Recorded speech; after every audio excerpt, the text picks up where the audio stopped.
Okay, so let's go ahead with more questions, more numerical. A large ball of 2 meter in radius is made up of a rope of square cross section with edge length 4 mm. Neglecting the air gaps in the ball, what is the total length of the rope to the nearest order of magnitude? तो ये question solve कैसे करना है पहले वो समझ लो. First of all it is required for you to understand the question. हमारे पास एक रस्सी है और उस रस्सी का क्रॉस सेक्शन जो है वो स्क्वायर है. आपको याद होगा, आपने घर में देखा भी होगा, आपके ग्रैंड मदर वो अगर करोशा यूज करते हैं इफ यू सी, तो वो काम होने के बाद जो बचा हुआ थ्रेड है उसको एक बॉल बना के रख देते हैं. तो वही क्वेश्चन है. तो क्वेश्चन इज दिस कि हमारे पास एक बॉल है, लार्ज बॉल है 2 मीटर रेडियस का. This radius is 2 metre of the ball.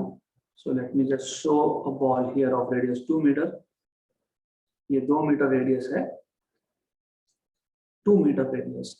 इसको बनाया किससे है? इसको बनाया है एक लंबी रस्सी से. So you have a very long thread.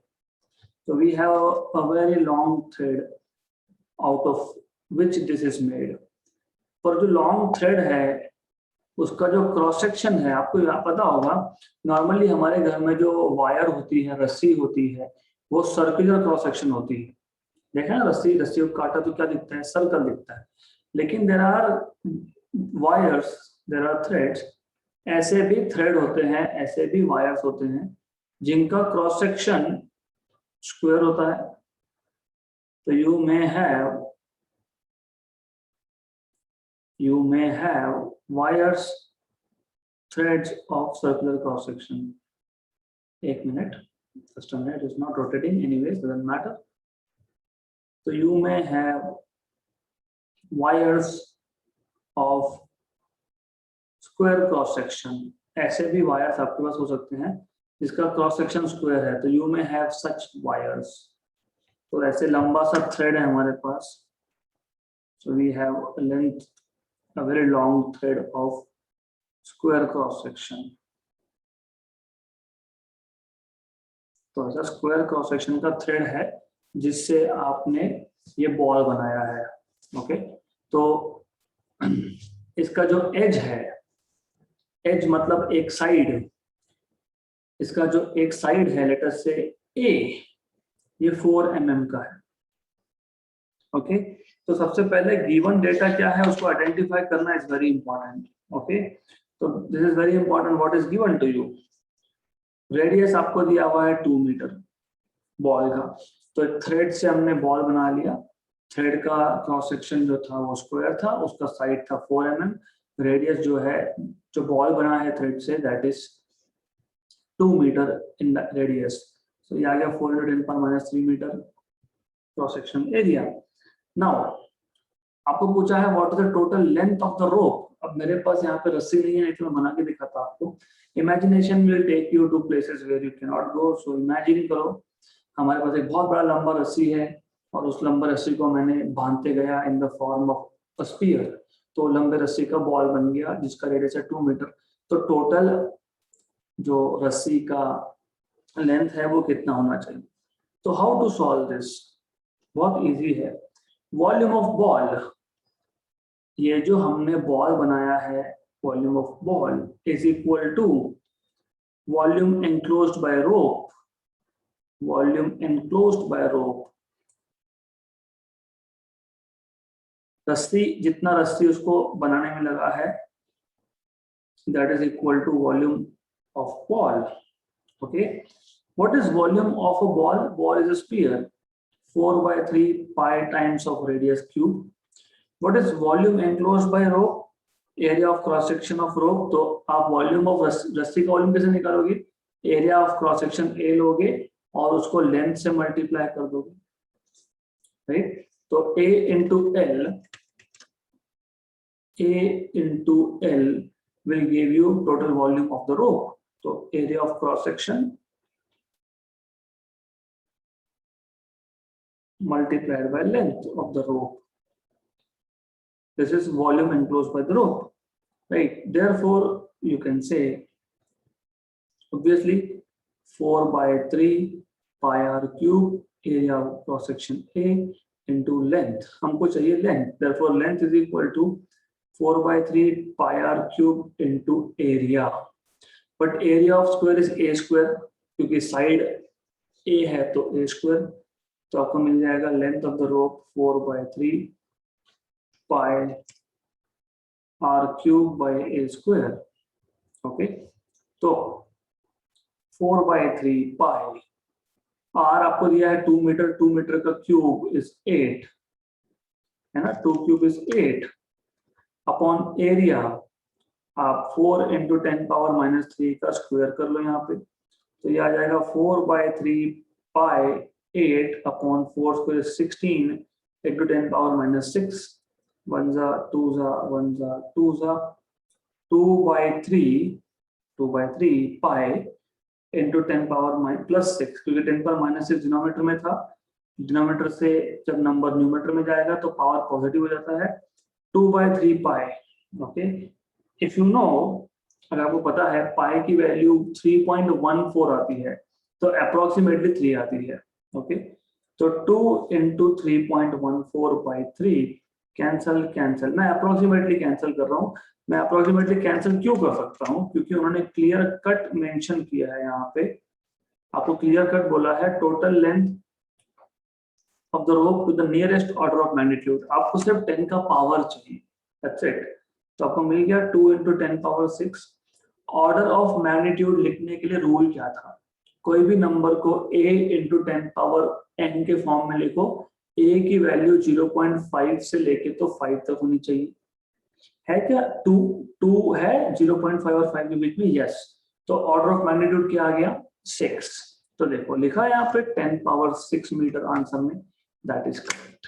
So order of magnitude is 10 power 6 metre, या तो सिर्फ आप बोल सकते हो order of magnitude is 6.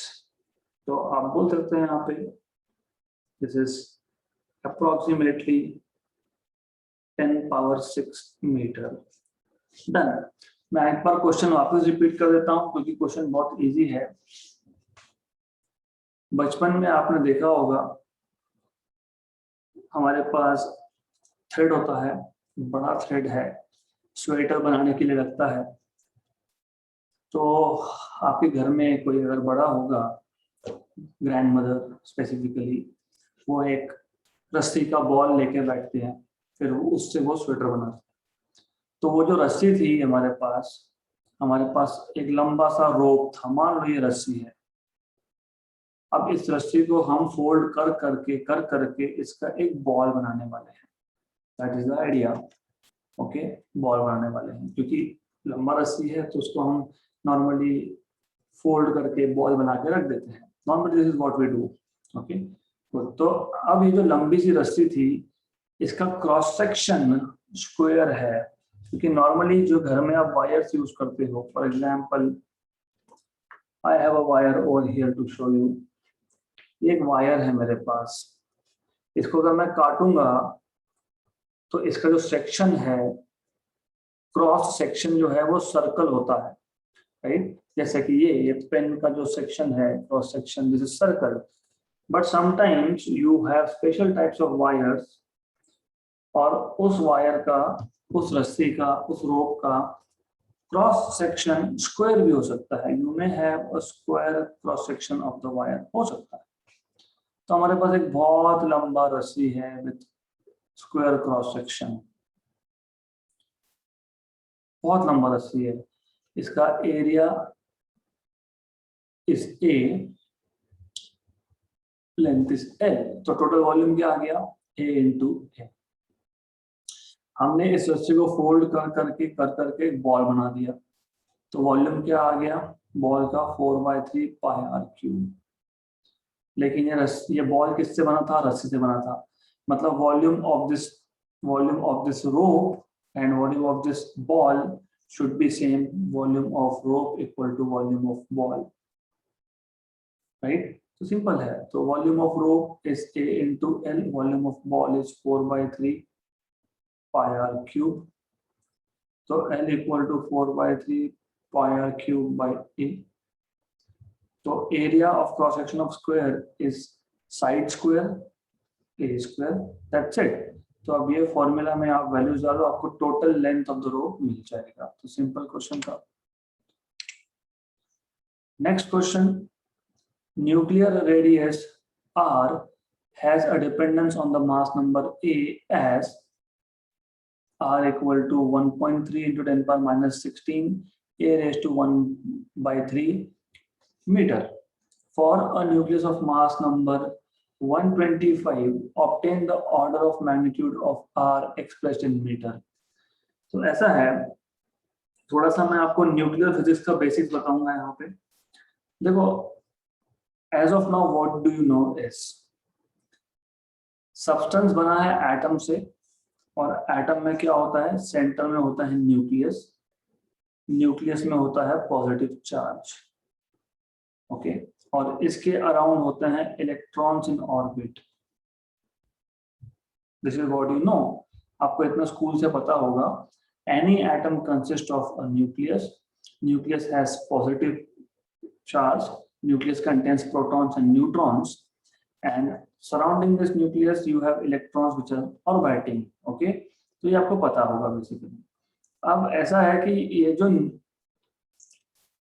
Nucleus है, इसका रेडियस है r, ये रेडियस r किस पे डिपेंड करता है, ये r डिपेंड करता है कि इस न्यूक्लियस में कितने number of proton and neutron है।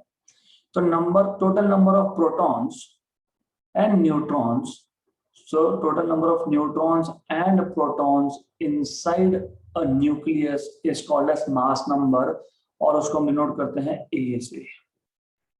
तो what is mass number, मैं सिर्फ बेसिक्स बता रहा हूँ, जरूरत नहीं है इतना, because I can just tell you कि ऐसा है, वैल्यू डालो, सॉल्व करो, that's okay, but you should know। तो mass number of a nucleus, mass number of a nucleus is nothing but number of protons plus number of neutrons।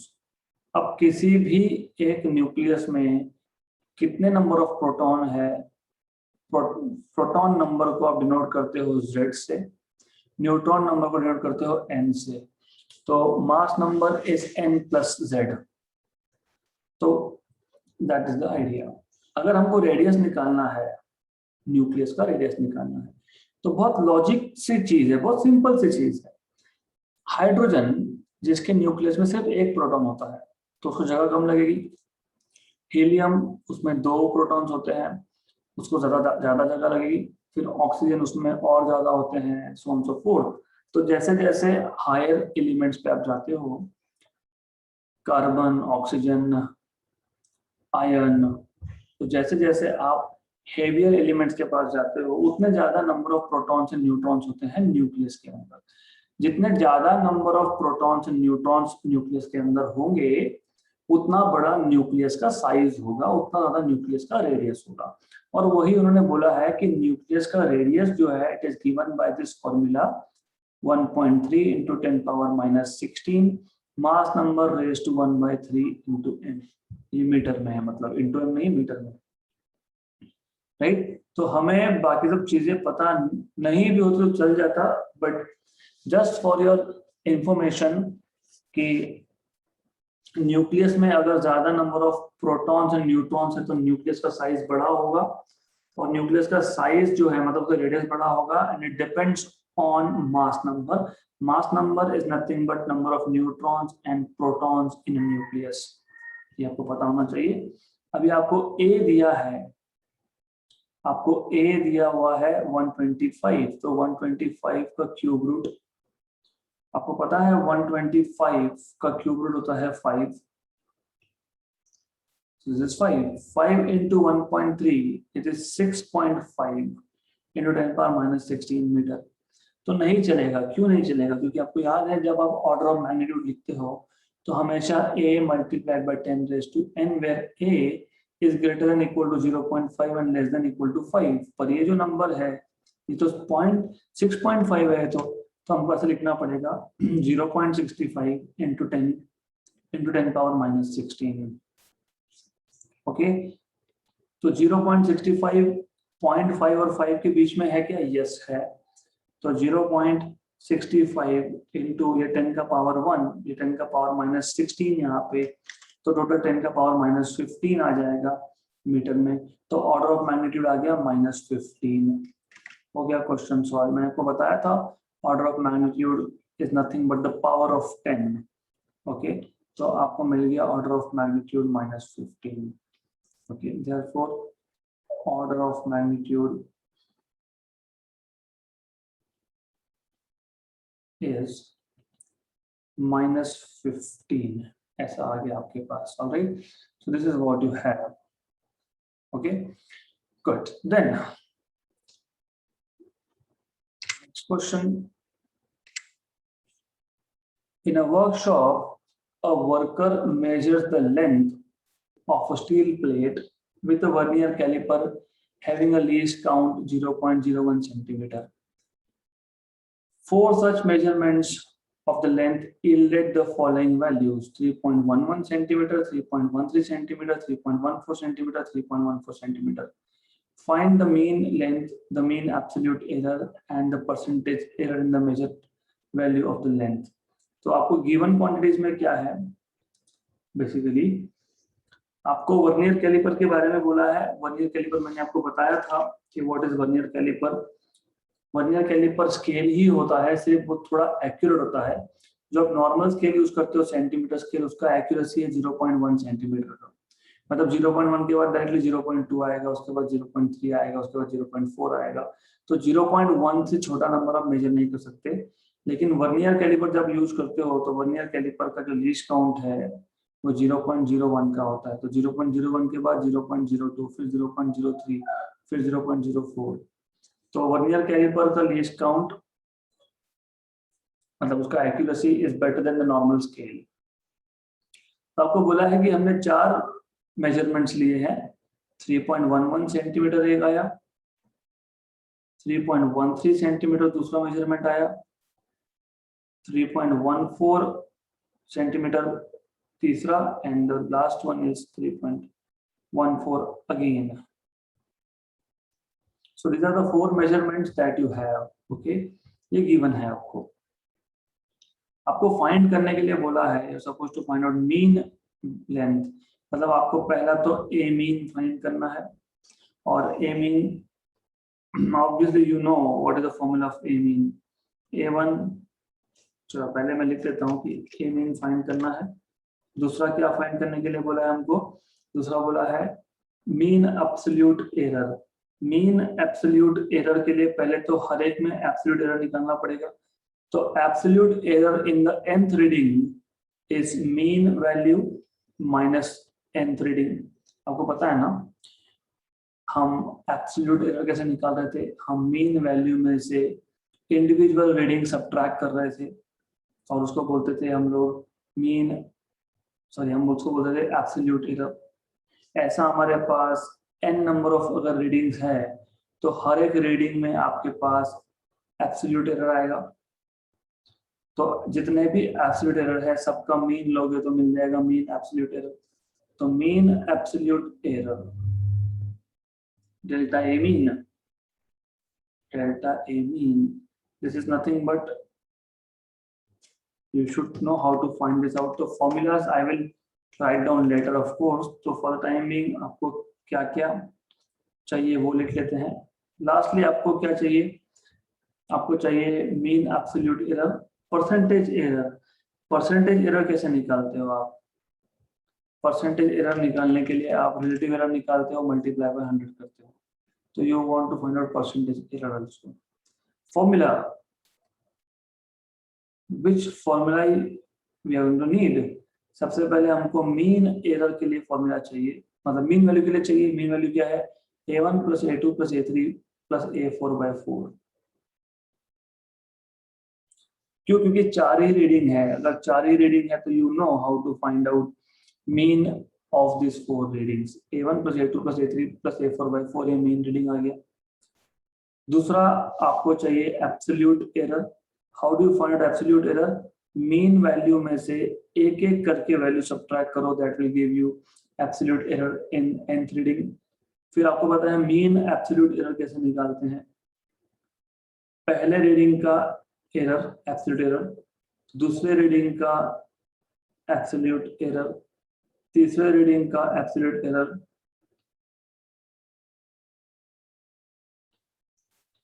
Plus fourth reading का absolute error divide by 4, ये आपको मिल जाएगा mean absolute error. Fourth thing that you should no is percentage error. Percentage error कैसे find करते हैं हम लोग? परसेंटेज एरर फाइंड करने के लिए आपको सबसे पहले रिलेटिव एरर निकालना पड़ेगा। रिलेटिव एरर क्या होता है? मीन वैल्यू को आप मीन एब्सोल्यूट एरर से डिवाइड करते हो, मल्टीप्लाई बाय 100 करोगे तो परसेंटेज मिल जाएगा error. So this formula you should no. अगर आपको ये 4 फॉर्मूलाज पता है तो फिर एक एक करके you can find out all the required things. So one by one we will proceed. Calculations, by the way, will be left on your part, क्योंकि calculations करना you have to learn. You must learn how to do calculations.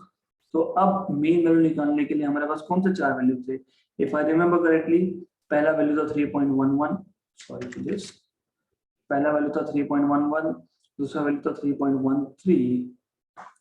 then 3.14 and 3.14 again by 4. So 3.11 plus 3.13 plus 3.14 plus 3.14 by 4, ये पूरा solve करने के बाद आपको मिलेगा 3.13 again. तो ये मिल गया आपको मीन वैल्यू। फिर आपको हर एक रीडिंग में एब्सोल्यूट एरर निकालना पड़ेगा। तो पहले आप डेल्टा A1 निकाल लो, that is mean value minus the first value. Mean value आपके पास 3.13 है, पहली वैल्यू आपके पास 3.11 थी, तो आपको मिल गया 0.02 का एरर। तीसरा, नॉट थर्ड, सेकेंड में आपको सेकेंड रीडिंग में एब्सोल्यूट एरर निकालना है। मीन वैल्यू में से सेकेंड वैल्यू माइनस करो, उसका मॉड ले लो। 3.13 माइनस 3.13, क्योंकि सेकेंड रीडिंग आपका 3.13 ही था, तो 0 एरर है सेकेंड रीडिंग में। तीसरे रीडिंग में एरर जो है ये ए मीन माइनस A3 आ जाएगा आपका।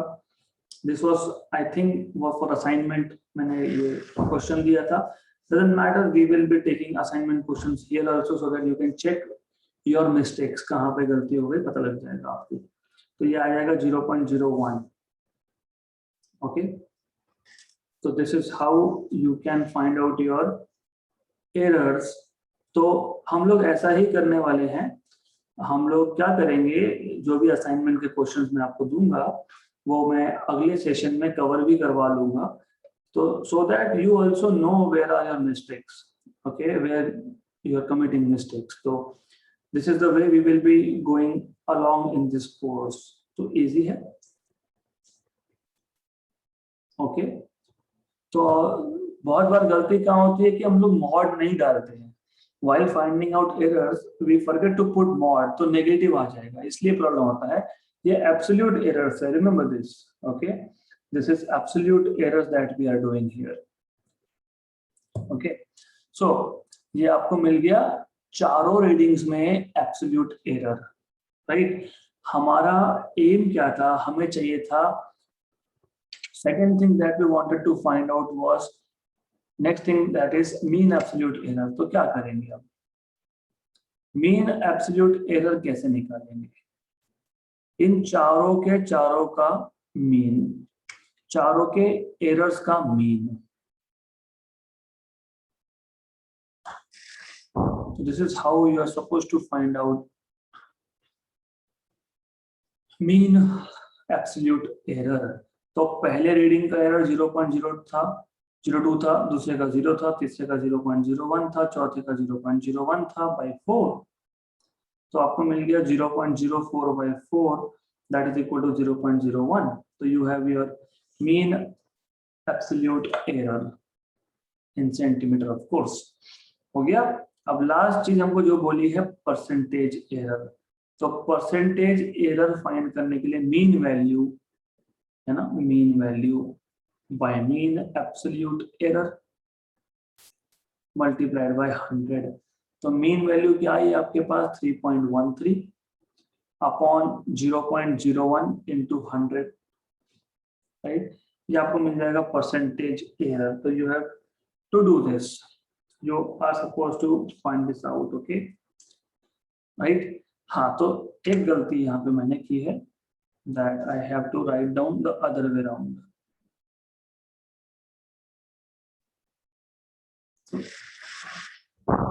Mean absolute error by mean value into 100. Mean absolute error by mean value into 100. So that's it. So a small mistake can lead to big errors. You see, क्या हो सकता है छोटी छोटी गलतियों से, तो ऐसा आपको मिल जाएगा। ओके, तो अभी 0.01 मतलब 10 पावर -2 और 100 मतलब 10 पावर +2 अपॉन 3.13। तो 10 पावर -2 और 10 power +2 they will cancel out और 1 मिल जाएगा। 1 अपॉन 3.13 ये आपका 0.32% के आसपास आता है। Approximately this is what you get. This is approximate value 0.32%. So this is how you are supposed to solve this assignment. कुछ नहीं है, 4 वैल्यूज है, चारों का मीन लो, मीन मिल गया, फिर चारों का एब्सोल्यूट एरर निकालो, एब्सोल्यूट एरर का मीन लो, मीन एब्सोल्यूट एरर मिल गया, फिर mean absolute error upon mean value into 100 is percentage error. Next question,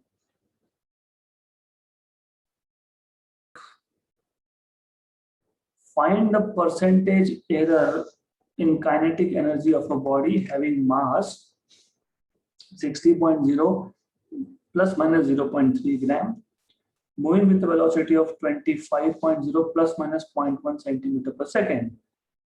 तो as I told you, कभी भी कोई भी measured value, okay, measured value कभी भी error के साथ में दी होती है। तो आपको ऐसा जब लिखा होता है तो ये होता है मास का मीन वैल्यू, और जो प्लस माइनस के बाद का पार्ट होता है ये एरर होता है डेल्टा एम। तो आपको दिया हुआ है मास का value 60 gram, if I am not wrong 60 ग्राम, और मास के मेजरमेंट में जो एरर है वो 0.3 ग्राम का है। सिमिलरली आपको वेलोसिटी का वैल्यू दिया हुआ है 25.0 सेंटीमीटर पर सेकेंड, और वेलोसिटी के मेजरमेंट में जो एरर है वो 0.1 सेंटीमीटर पर सेकेंड ऐसा दिया हुआ है आपको। So this is what you have, all right, this is what you have. Next thing is, आपको क्या पूछा है, you are supposed to find out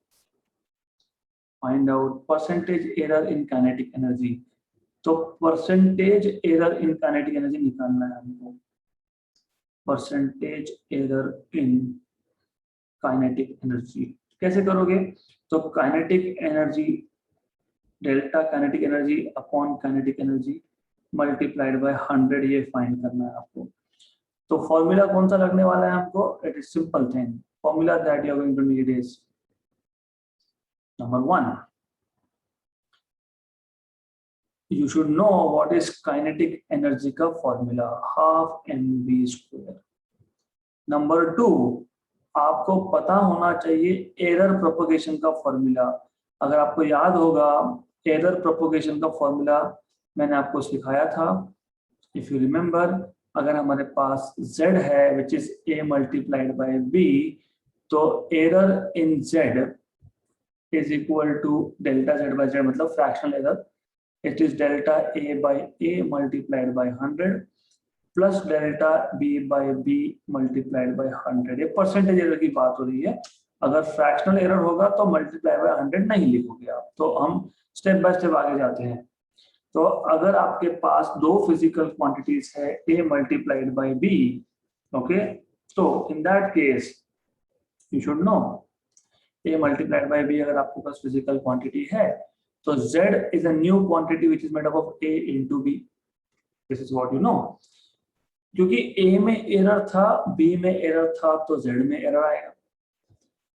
तो जब प्रोडक्ट या डिवीजन हो तो हम डायरेक्टली एरर फाइंड नहीं कर सकते, हम फाइंड कर सकते हैं रिलेटिव एरर।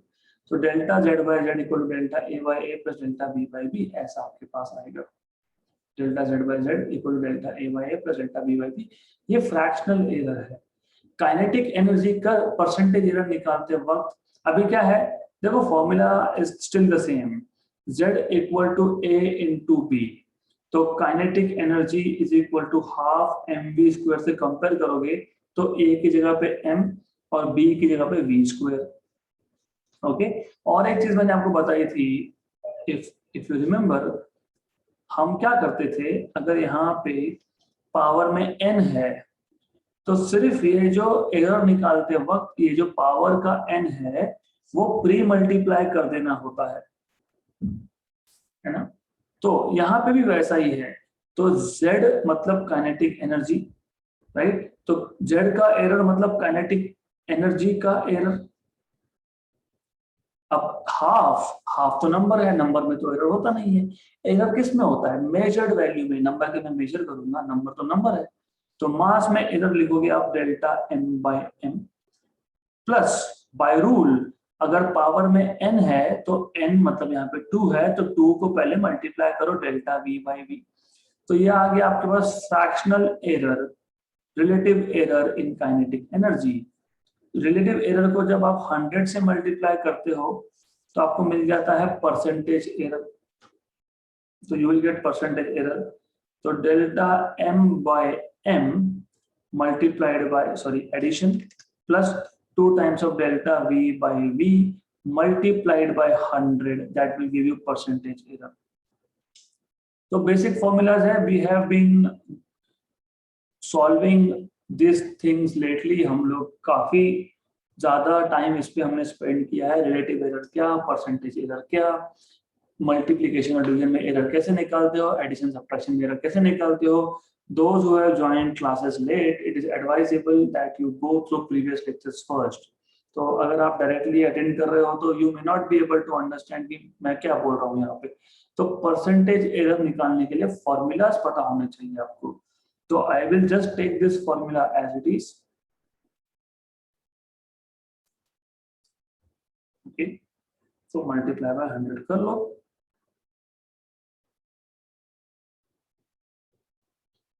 राइट, अब डेल्टा m हमारे पास है 0.3 और मास है 60 ग्राम, 60.0 मतलब 60 plus 2 times of delta v है 0.1 और v है 25 मल्टीप्लाइड बाय 100।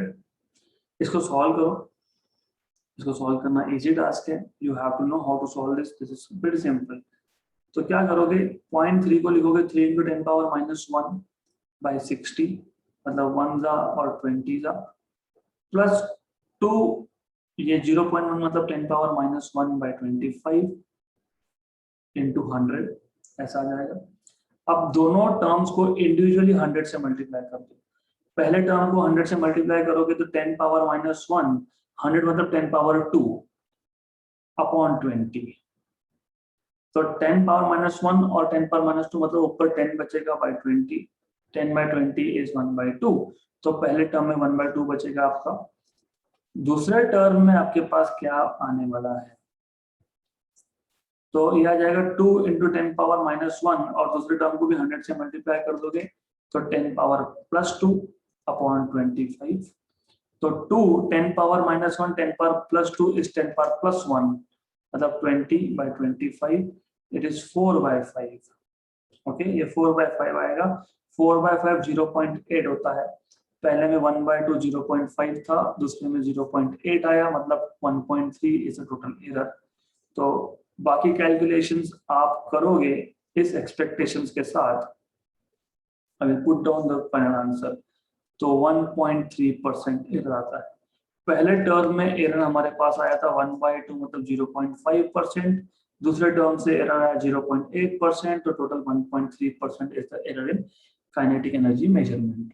ओके, तो this is something you need to know, ये पता होना चाहिए आपको। क्वेश्चन बहुत सिंपल है, एरर एनालिसिस के formulas you have to know. Okay,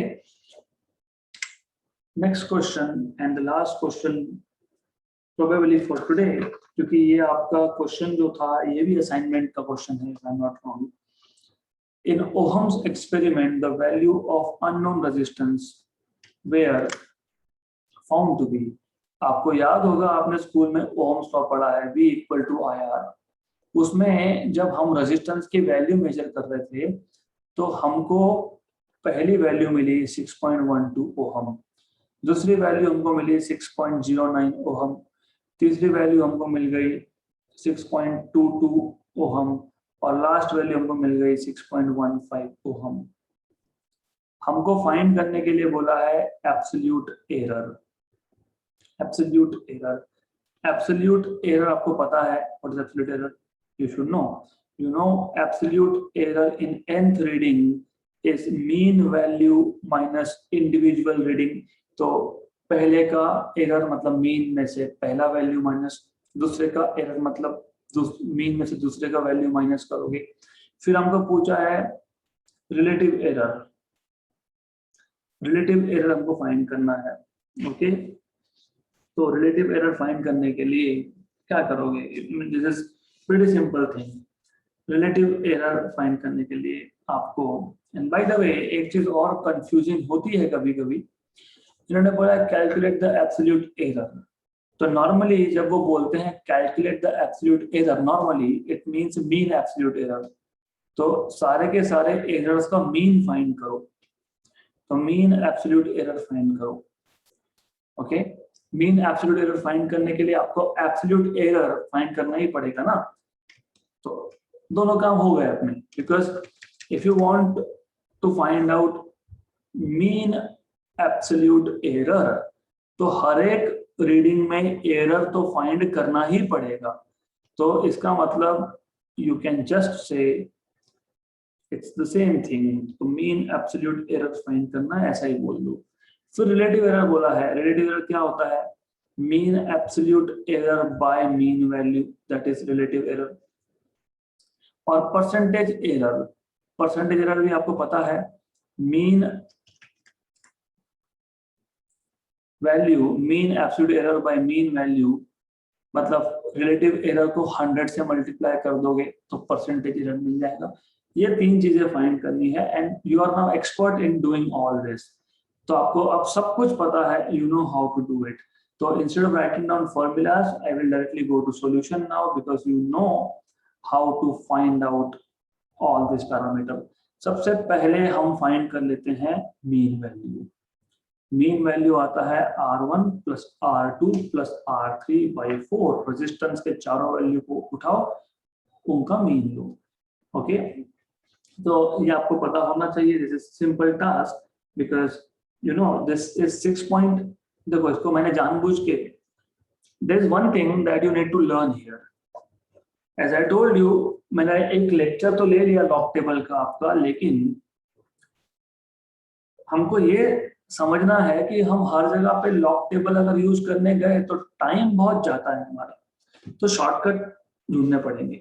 इसलिए लिखते वक्त ही जब मैं लिख रहा हूं तो यू सी पैटर्न, एक के नीचे एक के नीचे एक लिख रहा है। यहाँ पे भी वैसा ही किया था मैंने, है ना, एक के नीचे एक के नीचे एक वैल्यूज लिखने से क्या होता है, आपको एडिशन करने में आसानी होगी। कैसे होगी बता देता हूँ। 6 प्लस 6 प्लस 6 प्लस 6 24,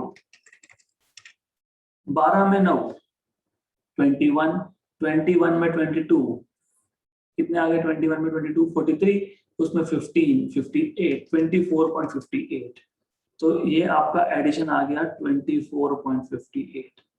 तो even the way you right on paper it matters, because ये टाइम बचाएगा आपका। अगर आप प्रॉपर तरीके से लिखोगे तो टाइम बचेगा।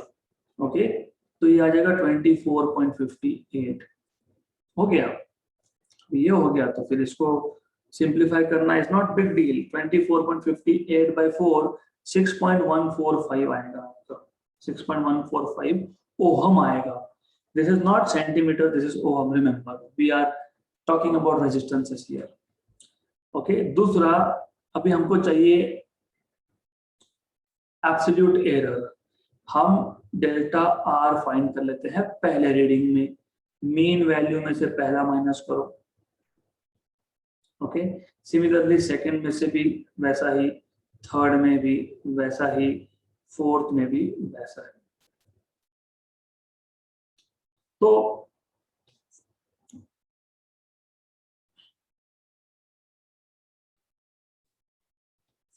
delta R2 R mean minus R2, R3 is mod of R mean minus R3, R4 R mean minus R4। तो मीन वैल्यू कितना आया 6.145। इसमें से पहला रीडिंग 6.12 सब्ट्रैक्ट कर लिया मैंने, तो 0.025 मिल गया, 0.025 ओहम। दूसरा 0.055, क्योंकि दूसरा रीडिंग क्या है 6.09। 6.145 में से 6.090 सब्ट्रैक्ट करोगे तो 0.055 मिलेगा। तीसरे में से तीसरे करोगे तो 0.075 मिलेगा एंड लास्टली 0.005 मिलेगा। तो you just have to subtract each reading from mean value. ये आपको मिल गया absolute error in R1, R2, R3, R4। अब मीन एब्सोल्यूट एरर निकाल लो।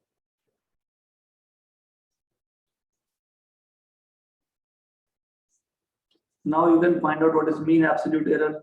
तो डेल्टा R मीन, पहले में एरर प्लस दूसरे में एरर प्लस तीसरे में एरर प्लस फोर्थ में एरर बाय 4।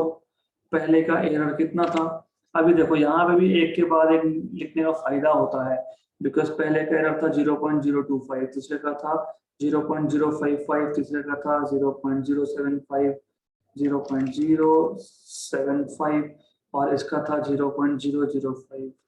तो 5 + 5 + 5 + 5 20, 0 इसका 2 गया यहाँ पे। 4 + 5 9 + 7 16, 1 आ गया यहाँ पे, 0.160 आ जाएगा आपका ये। तो आपका चारों एब्सोल्यूट एरर का एडिशन 0.1604 by 4 मतलब 0. if I'm not wrong it is 0.04 ohm. ये आ गया आपके पास error in the measurement of, मतलब मीन एब्सोल्यूट एरर है ये। मीन एब्सोल्यूट एरर मिल गया, हमको चाहिए अगला relative error. If I am not wrong they are asking you relative error. तो रिलेटिव एरर मतलब delta R mean by R mean, delta R mean by R mean. So as I told you ये आ गया आपका 0.04 upon 6.145। आज class start होने से पहले मैंने बताया था कि क्या करना होता है।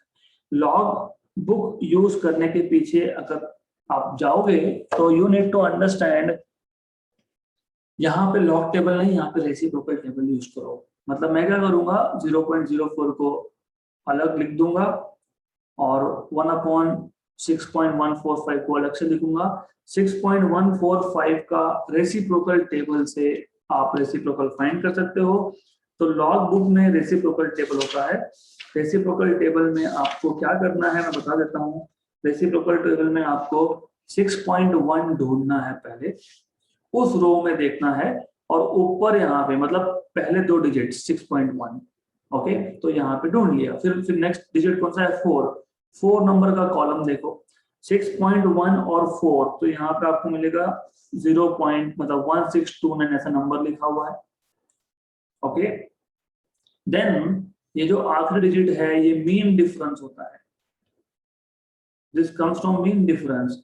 और अगर आप लॉग टेबल में देखोगे तो यहाँ पे मीन डिफरेंस का, रेसिप्रोकल टेबल में देखोगे तो मीन डिफरेंस का कॉलम नंबर 5 दिखेगा, यहाँ पे 1 दिखेगा और उधर लिखा है कि मीन डिफरेंस सब्ट्रैक्ट, ऐसा लिखा है मीन डिफरेंस सब्ट्रैक्ट।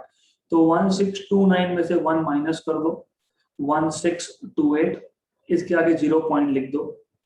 तो ये आ गया आपका रेसिप्रोकल टेबल से रेसिप्रोकल ऑफ 6.145। तो दोज हु आर न्यू, इसी बैच में वीडियो सेक्शन में लॉगरिथमिक टेबल का एक लेक्चर अपलोड किया गया है, तो उसमें सब दिया है मैंने। तो 6.145 का रेसिप्रोकल, ये रेसिप्रोकल टेबल से आपको मिलता है 0.1628। अब इन दोनों को आप जब मल्टीप्लाई कर लोगे, if you multiply these two you will get 0.00652, something like that. ये हो गया रिलेटिव एरर।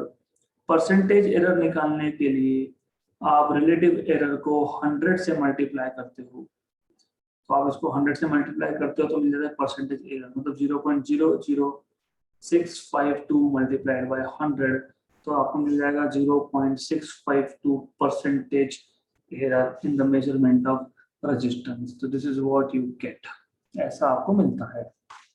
ओके, तो दैट्स इट फॉर टुडे। अब tomorrow we are going to finish off this chapter probably.